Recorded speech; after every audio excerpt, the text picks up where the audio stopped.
testing. Okay.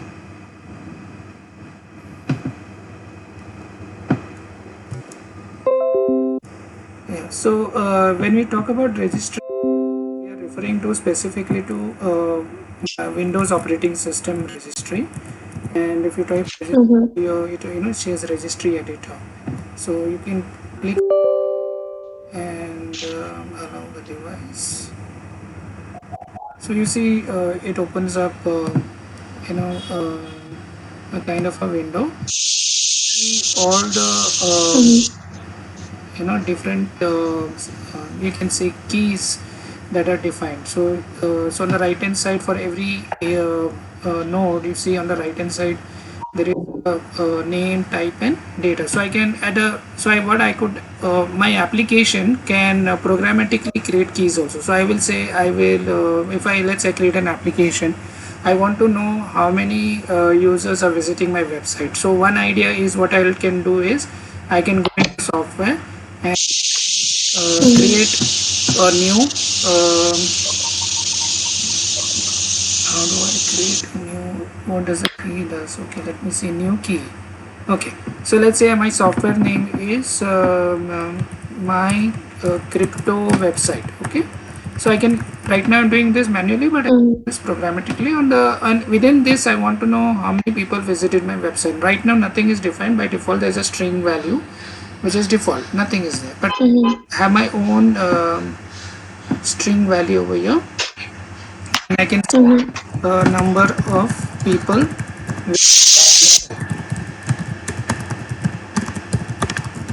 And right now I will set the value of this because it is 0, right? So it can be 0 over here. Now programmatically from the application I can change this value, and some other application, let's say some other database program that I've written, or some other there's so many applications installed on your computer. All the applications can access the registry key. So it is like a common link, to share information across applications. So it is such an easy way that I have from so diagrammatically, if I have to explain, it will look something like this.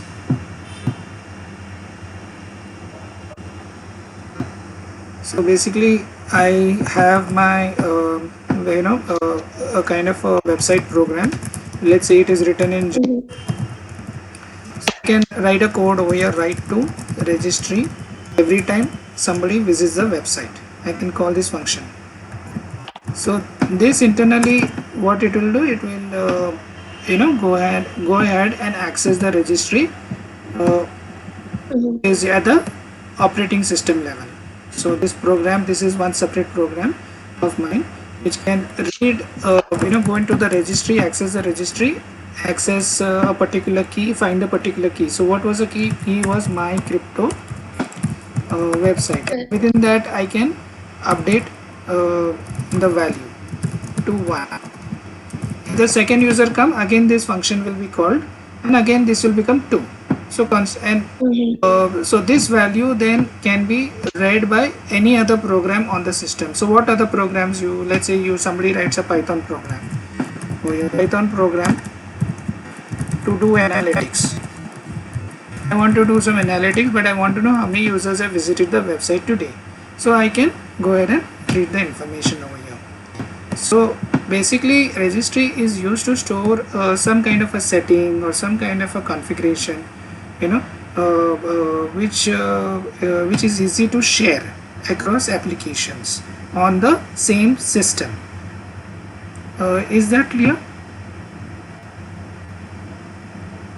Yes, James. So it is available in every device. It is available in every Windows operating system. It is a Windows operating specific utility. It is available on Linux operating system. It is not available on mobile applications. It is a specific Windows solution. Windows wanted to solve this particular problem, so they they came up with this.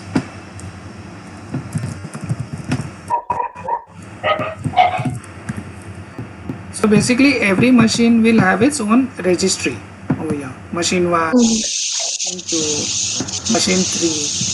So machine 1, the setting will be when did I install. So there is some software that you download. Let's say you downloaded Netflix on your computer.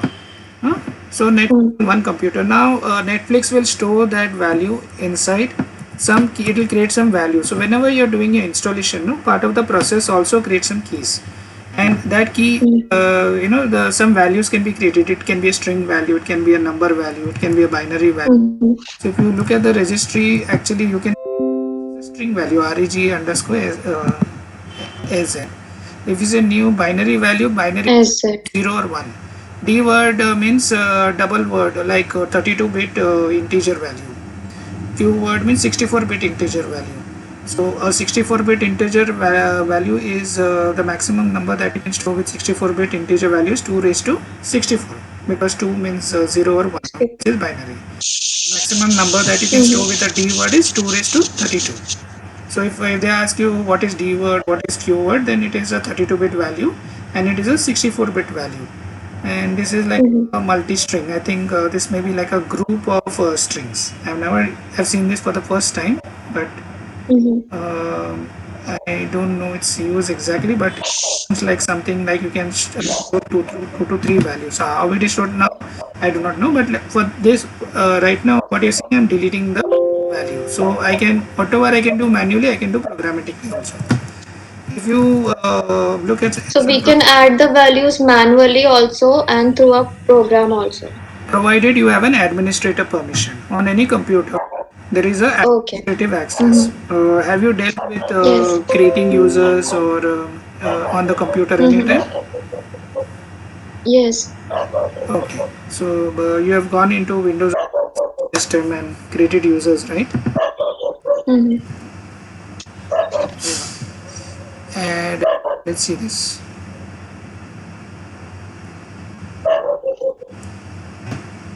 See here, I can create another user on my computer, member, Yes. and Mm-hmm. their login and their files will be specifically stored separately in their folder. If you go to Mm-hmm. documents, then it is stored in the documents folder.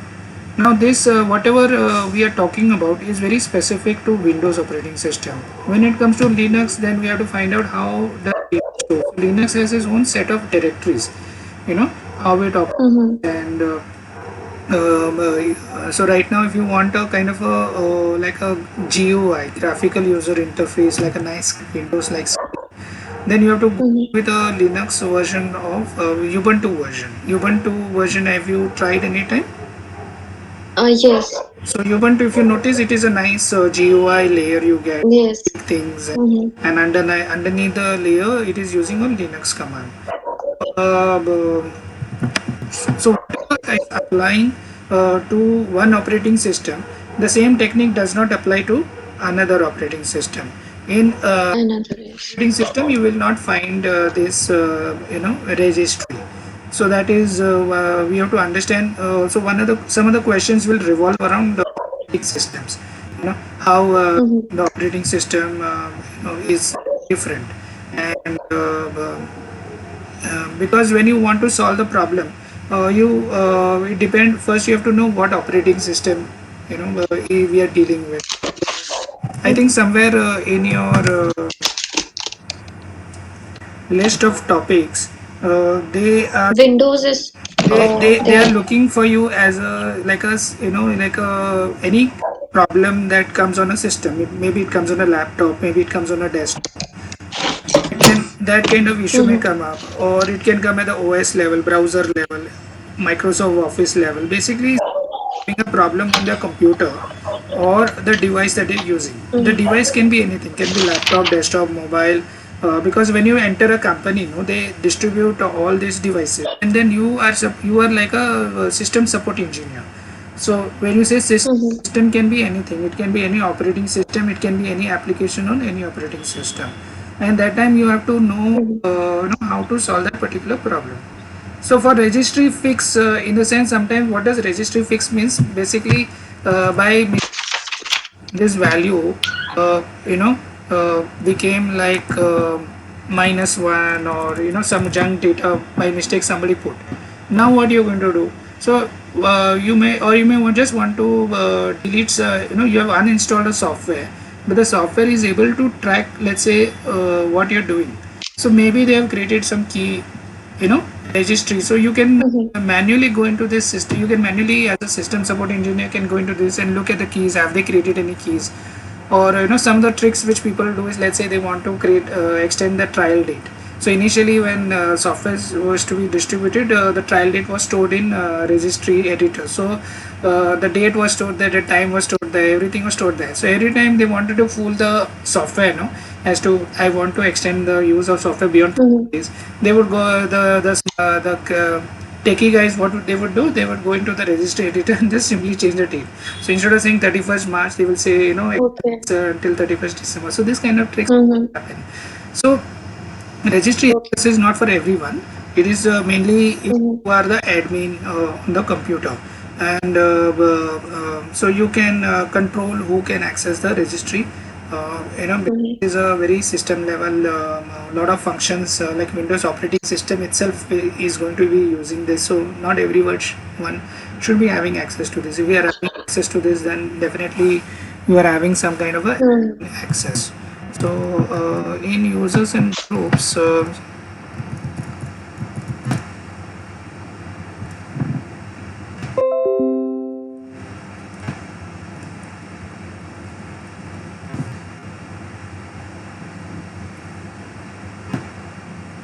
I go to see.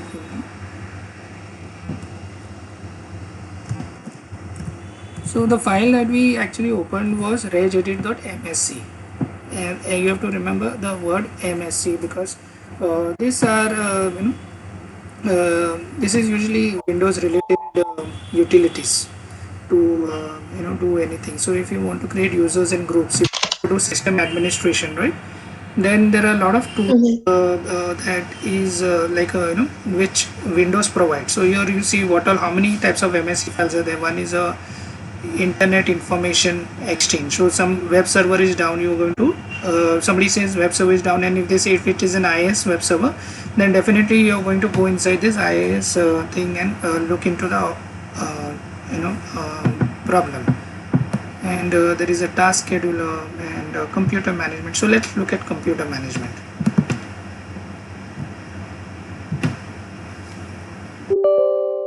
So this is Microsoft Management Console, MMC. It's MMC or MSC. Anyways, so here you see this is a computer management screen, just like your registry editor came up, your computer management came up. Mm-hmm. Like, have you seen this screen before anytime? No, no.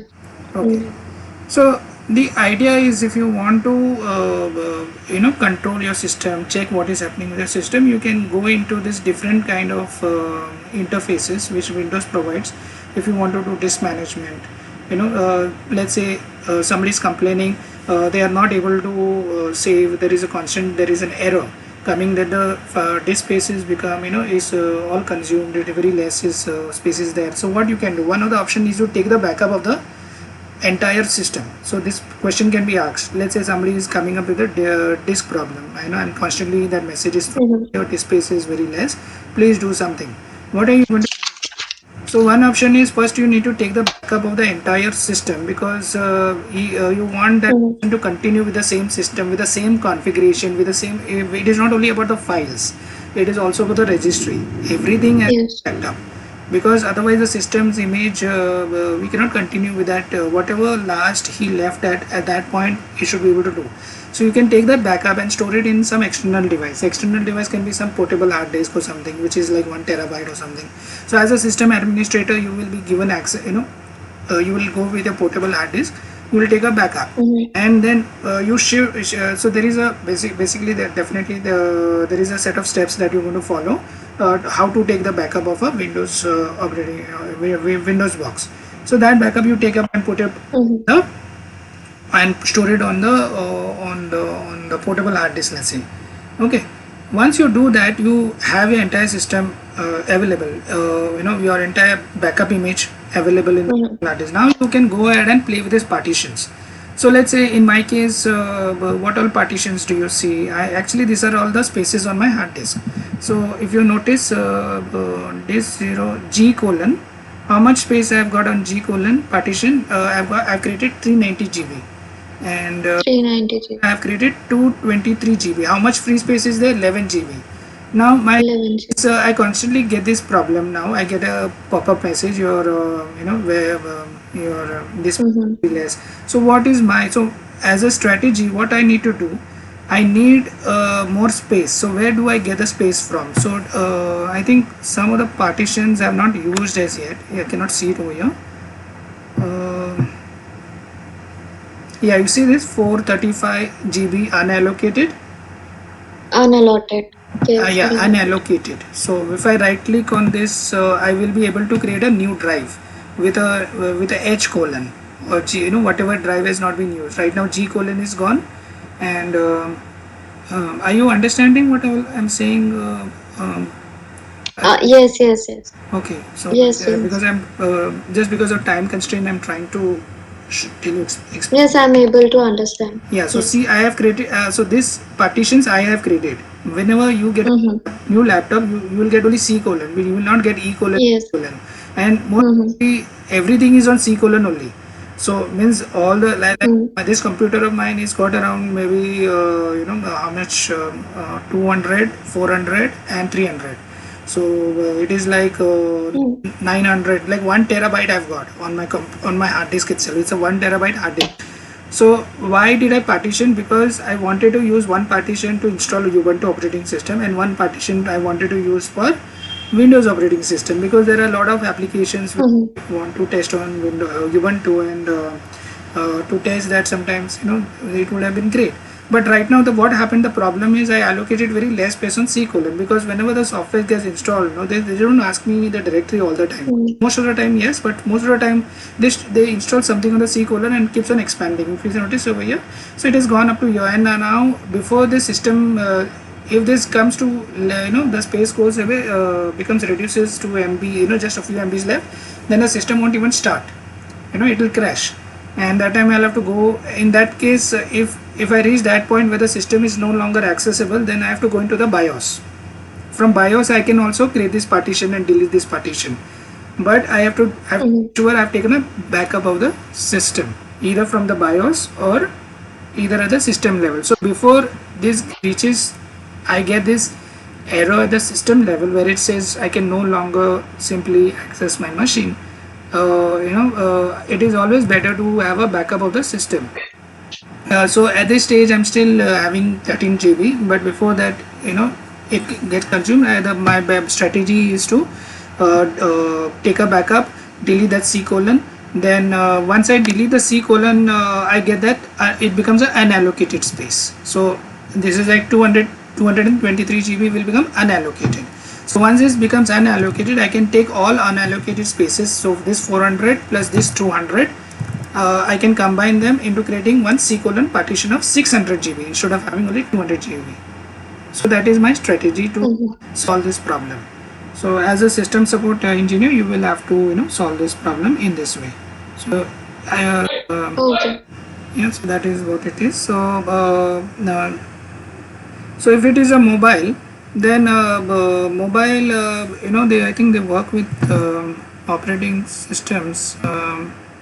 Sorry, we were actually, I was showing you all the different MSC files.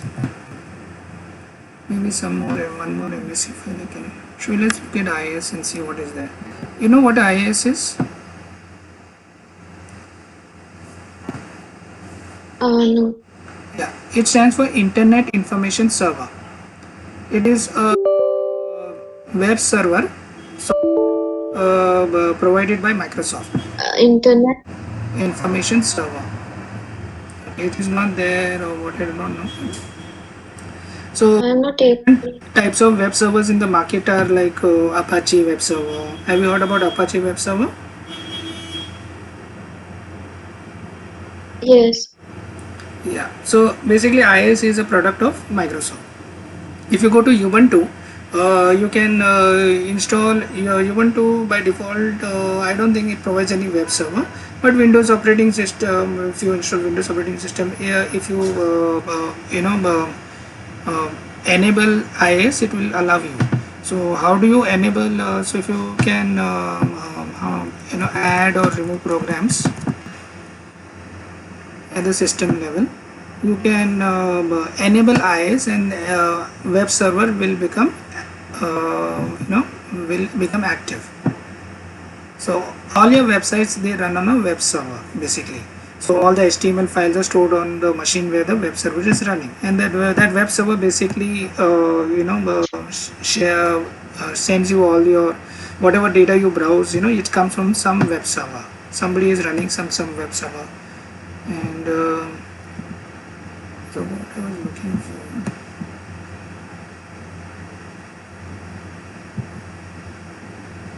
Programs and features, where it is.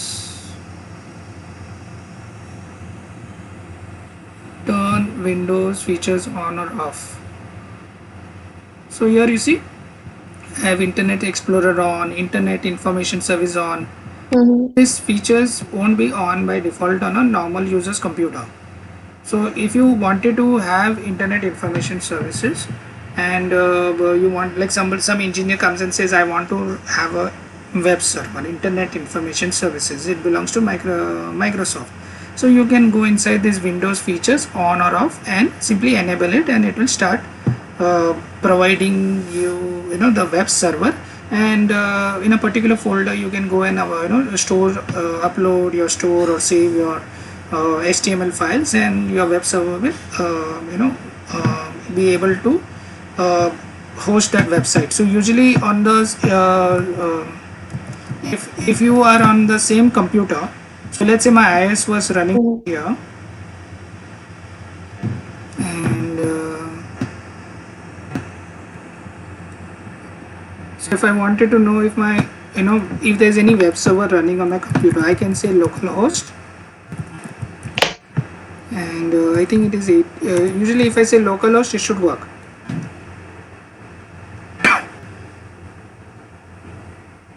So do you see IIS Windows?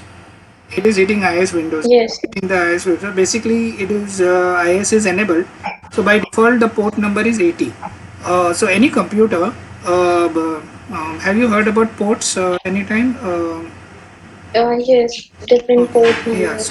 So every computer has an IP address and a list of ports. Ports are like your small you can say boxes, or in the memory through which your application will be running in those boxes. So every application, so let's say on your box you have Word, Excel. So every application is running in a particular box. One box cannot access the other box in the memory. So it is basically a continuous set of cells. So certain cells will be allocated, and that cells can be accessed only using a particular port number. Whatever you want to talk to that application, you have to make sure you connect using the particular port. So if a database server is running, you have installed Microsoft SQL Server, it will always tell you the port number, which port number it is running on. So localhost is by default web servers, they run on port number 80, and every computer it has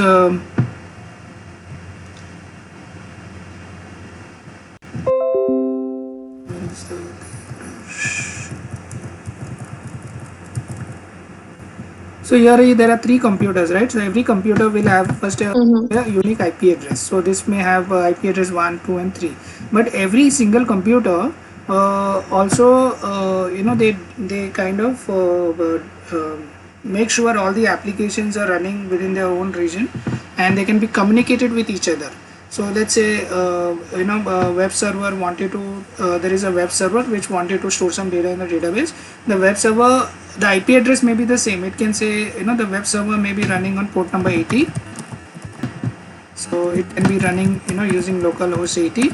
But once that port is gone, some other application cannot take this port. So SQL Server maybe running on the same localhost, but maybe on some other port, maybe 3303. So the number of ports Mm-hmm. that is available for any application on any computer is 2 power 32. Basically, it is like 32 bits. Every port address is 32 bit. So the maximum number of port addresses that you can have is 2 power 32, which is equal to 655 or 6 something 355. 65,535 ports, which means technically this many applications can run on your computer. So that is about IP addresses and ports. And what other doubts you and which one? What's some other question you had? No?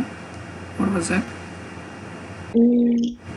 Small forms and TS. Yeah, that is something. Let me see.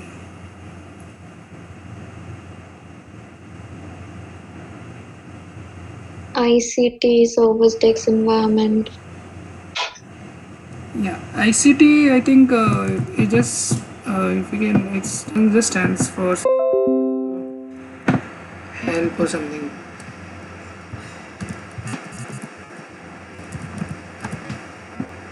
Even information communication technology. Everyday usage of digital technology includes mobile phone. So basically you are a system support engineer, uh, you know uh, uh, you know addressing the ICT area. I mean normal use, you can say, you know Mm-hmm. ICT. How to say, some people have normal problem like, let's say, sending an email, the email is not going. Some people have the browser is not showing up the page. There can be so many issues, any person, anyone will have. uh, um, but if you notice, these ICT skills are basically around all the basic computer skills that ideally Mm-hmm. any person should have. How to send an email, how to save to a particular folder, how to browse to a particular website, how to start the Wi-Fi, and starting Wi-Fi and everything. Maybe a little bit one level deeper, but that also should ideally Mm-hmm. inform ICT skills. So basically, your job profile is all about system support.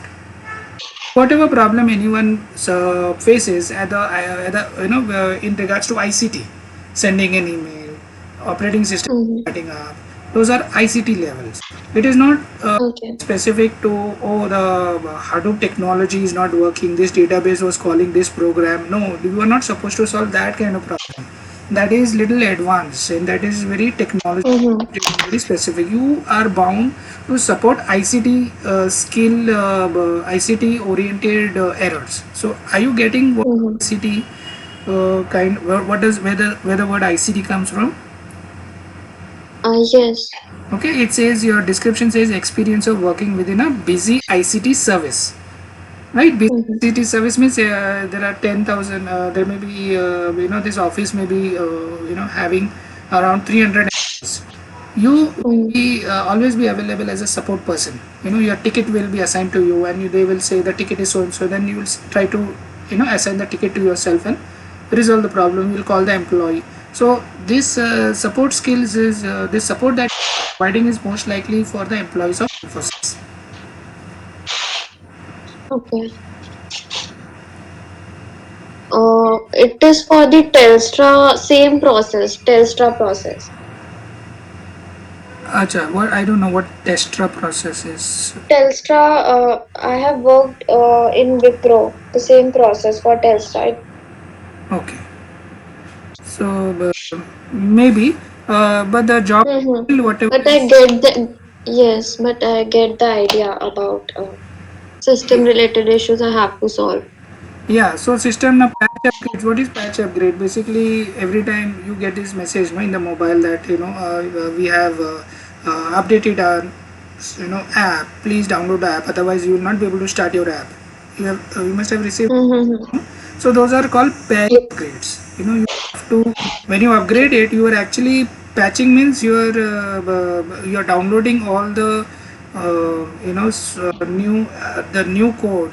which is solving the old problems. So they will say in this patch upgrade we are solving, the browser is more user friendly, you are able to do this at a click of a button. They'll tell you what Mm-hmm. issues they have. This issue, this bug was fixed, the network was very slow, the computer was getting very hot, now the Mm-hmm. computer is very cool. They will, that is what Yes. patch upgrade. So patch, we Okay. constantly see Windows updating regularly, downloading. If you go into Windows, there is a Windows update option, right? If you allow it to update, it will constantly use the internet to download and do patch upgrades, which is like not good, because you don't have any control over the amount of space that is used.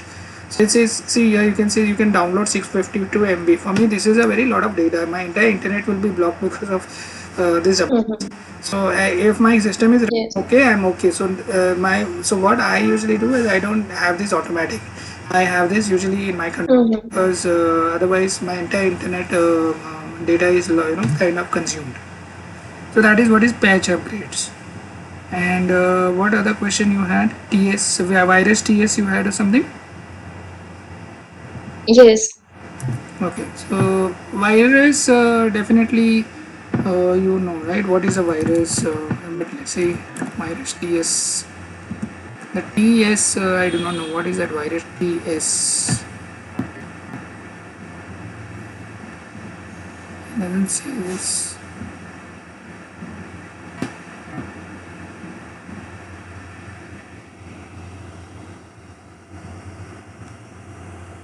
So, but let us see different. What are the four types of computer viruses?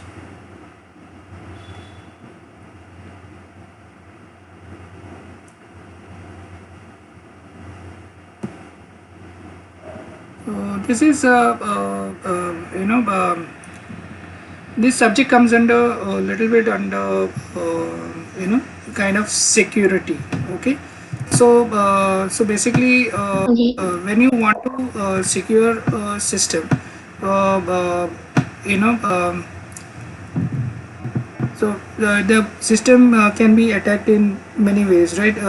Some one direct way is some user, you have created a very weak password, you know and somebody is able to crack into that password, by constantly looking at what is the password. So if this password is given access to, then without doing anything, the person has a smooth access to your system. So but when we talk about viruses can be come in the form of some program. Okay, now some Mm-hmm. program that can be written in JavaScript now, or it can be written as a word macro. So have you aware about word macros? Any time you will come across? No. Okay. No. So basically JavaScript, usually if you look at any HTML file, right? Mm-hmm. There is some HTML file.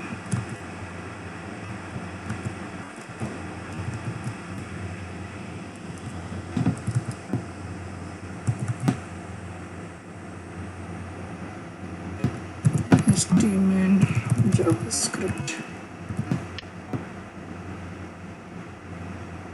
Let's see whether we can see, right click, and if you say view page source. Yes. So here this all this code is your JavaScript over here.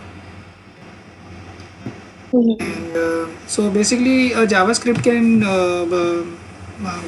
if your computers is not protected, somebody can you know uh, just have a way to work around this JavaScript basically.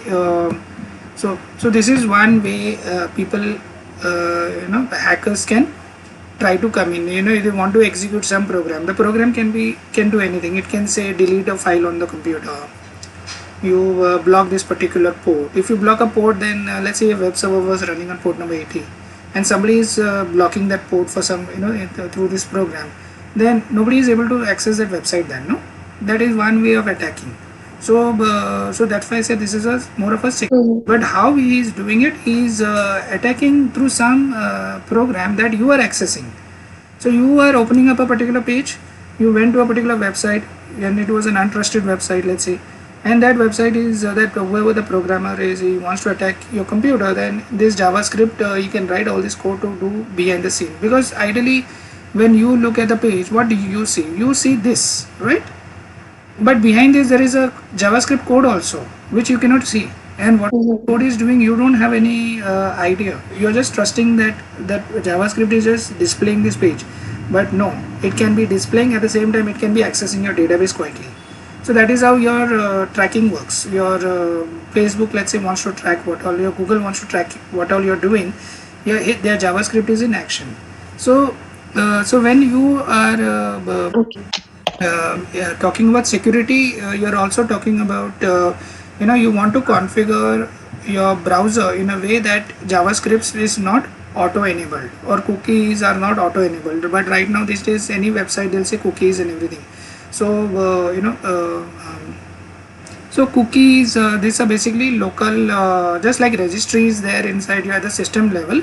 Cookies is there at the browser level on your computer. Every browser will have a set of cookies, like a database, you know. So if they want to know what all which all websites you visited, then they can read the cookies if your cookies are enabled, which is there on your computer.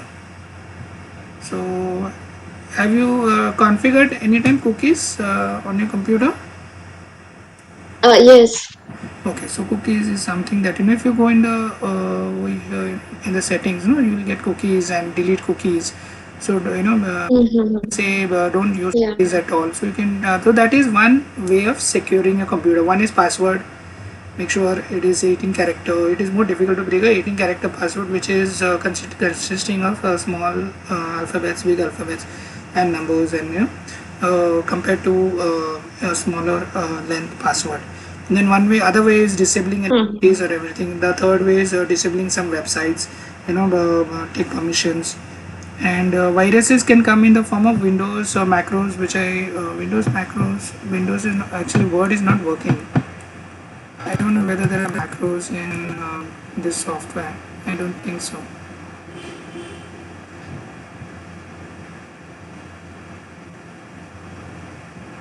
Yeah, macros are here. So macros are basically programs over here. So you can say run a macro, edit a macro. Can I create a new macro?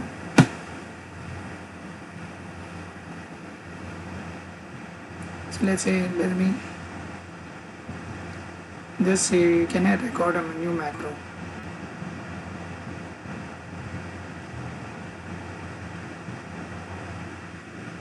I'm not able to record a macro.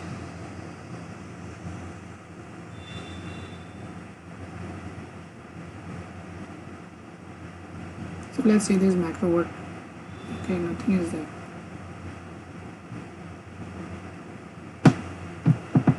If you open a Word, if you have a Microsoft Word and the same option is there, you will see a VB Mm-hmm. basic program.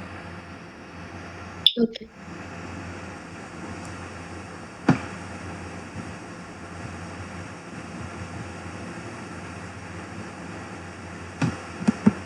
Yeah, you see on the right hand side, sub main and sub. So I can go ahead and I can Mm-hmm. have a macro delete all files. This is and in this program I will write a function over here which will be delete all files, and here I will say access the drive command. So now right now I don't have the command, the program, but I could do something like this: access the drive, delete all your files, and end sub. Mm-hmm. So whenever you are getting the Word file, you have to make sure macros are disabled, and if it is not trusted, you can read the file. This Yes. macros, whenever there is a program that can be attached in any way, in the form of a JavaScript within browser, in the form of a macro with a document, you are letting that person enter into your system. Once it is enter into your system, it is using when you open the file, it is using your account. It is as if you are opening that file. Mm-hmm. You are acting. That person is not doing, but you are clicking things which is executing his commands, which can Mm-hmm. destroy the system. So this is all the security things one has to take care. How the security is coming in. You know, is the so at the port level, Yes. what you can do is there are how many ports I said totally in a computer? 2 to the power 32. Yeah, 65535. 6,000, 65 6,556. 65,535, something like that. Okay, you can look at the exact number. Mm-hmm. It is definitely 65,500 and something. Yeah. Now, what is one way of securing the computer? Yes. Is you disable the port. Keep only one port open. So that is one way of securing your computer. So let's see. Let's go back to the diagram.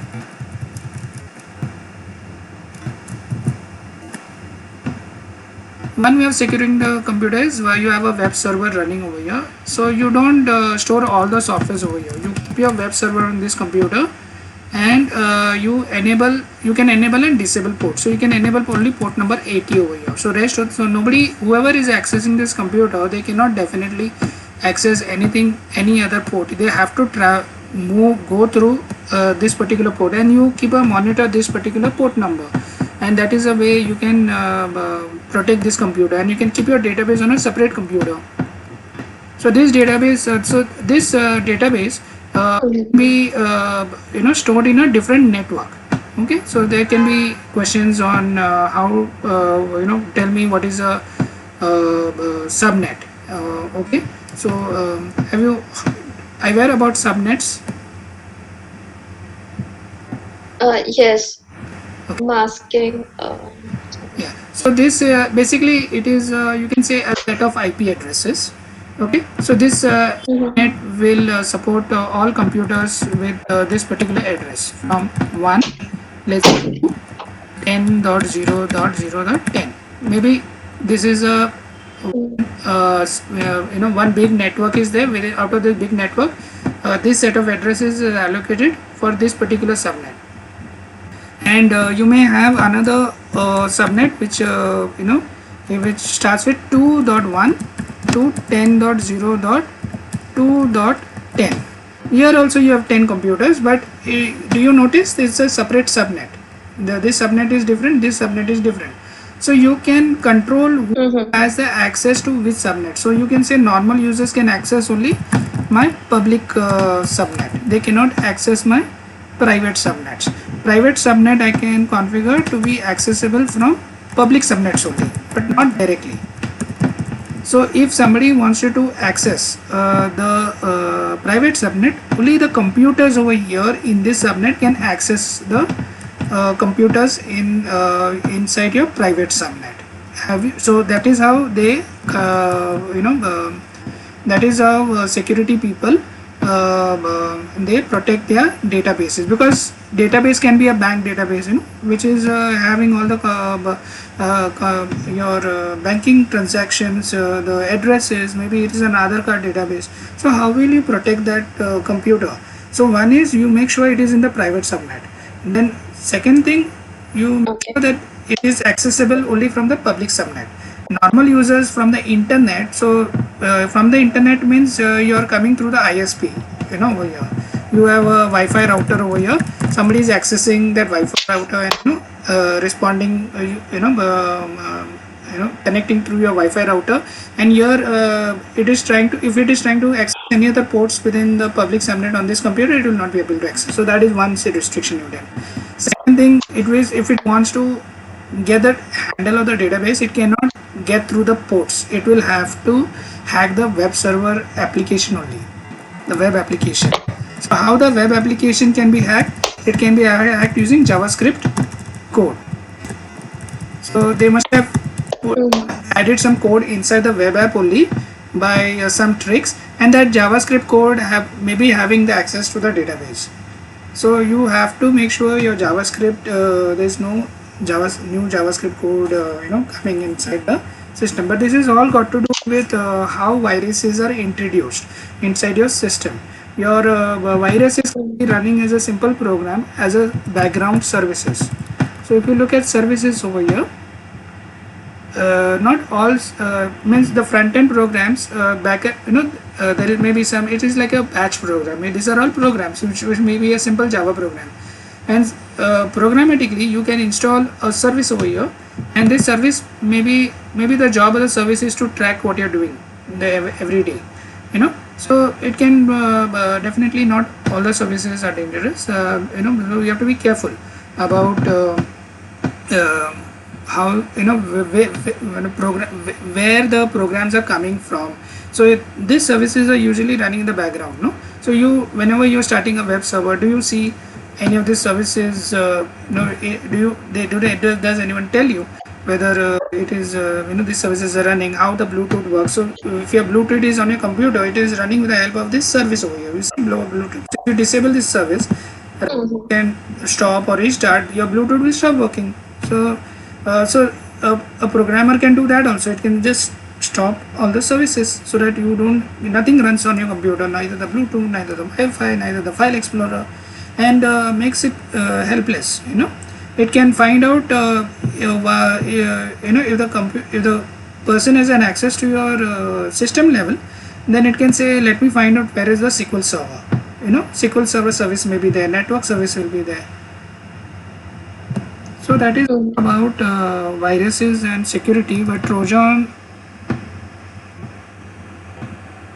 so I have not read up, I don't remember actually, or I'm not into security so much, no, but there are different ways viruses can come. Yeah, no. If you study that, no, you will come to know. Mm-hmm. So Trojan horse is like Yeah. it embeds itself like a JavaScript embed code, macro embedded code. I showed you, no, like it hides itself and it's Mm-hmm. trying to show that I'm a normal file, but it is hidden, and Mm-hmm. the Trojan is designed to damage, disrupt, steal, or inflict any other harmful action. Okay. Any other? What other questions you have? VPN. What is VPN? Virtual private network. Yeah. You know what it is used for?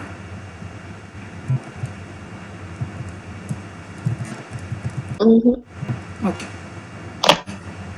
So let me quickly. So far, you have understood whatever I've been saying. Yes, yes. Okay. VPN. One of the definitely is a virtual private network, means it is a private network.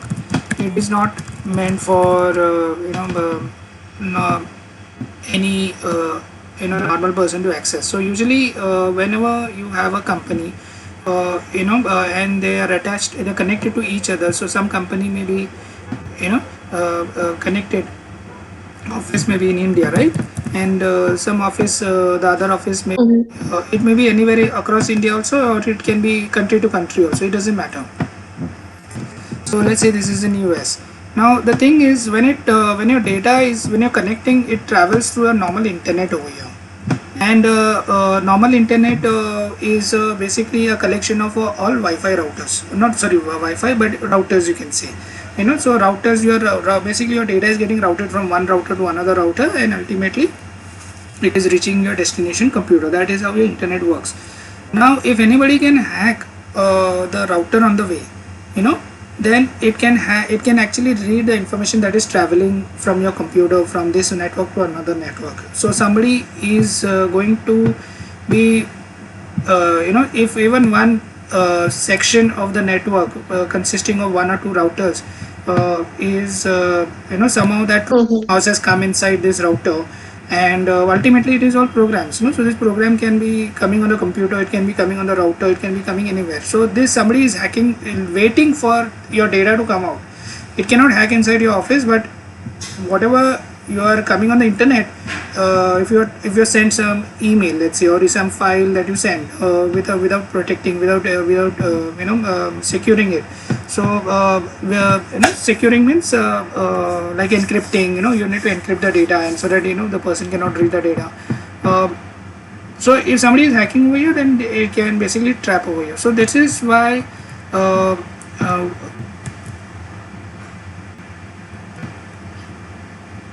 So one of the reason VPN is used to create a private tunnel from over years. Through, so you need to study networking for this. How do you create a private tunnel?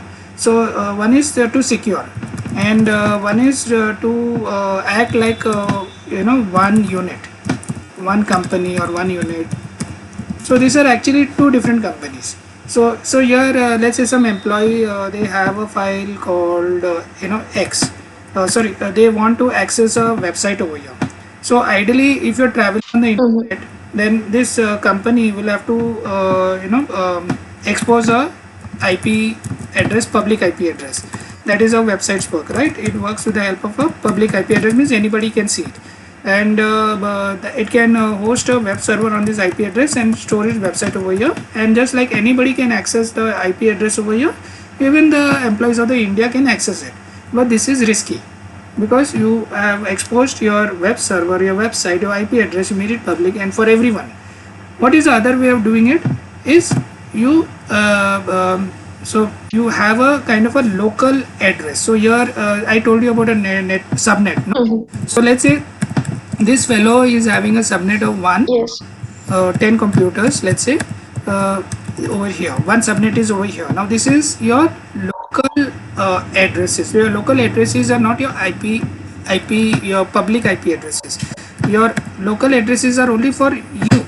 Let's say you have a room, you will have a sticker for kitchen, you will have a sticker for bedroom. That is only your local, for your local purpose. When you ping this particular address, you will get nothing. uh, okay, so now here there are 10 computers over here there are 10 computers. This is a subnet over here, and this is another subnet over here.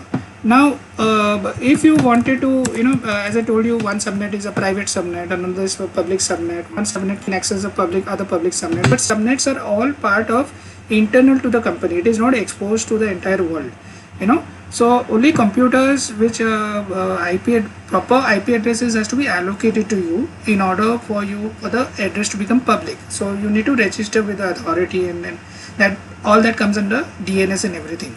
But if you wanted to, somebody wanted to access a website, now this subnet can access this website. So from here I can just say, instead of saying I can just say http colon my let's say Ayushi's computer.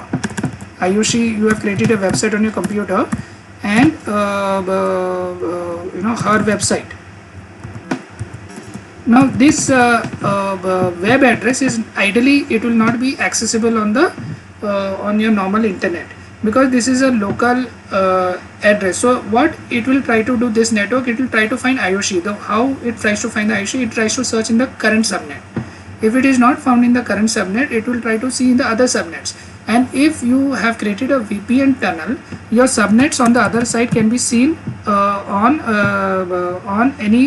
the other side of the location, across the locations basically, whichever locations are connected with a VPN. So your subnets can be seen. So you're acting like so somewhere Ayushi's computer is in US actually. She's sitting over here, she's hosted a website, and it can be accessed. So this Ayushi IP address will be, when it tries to search for who is Ayushi, it will know that it is Ayushi's computer number 3 in this subnet. So this is your IP address. But this IP address is a private IP address. So they will ask you what is the difference between public IP address and private IP address. This is the difference. Private IP address is accessible only within the network, inside the network. Public IP address is accessible for anyone on the internet. So do you get the role of VPN?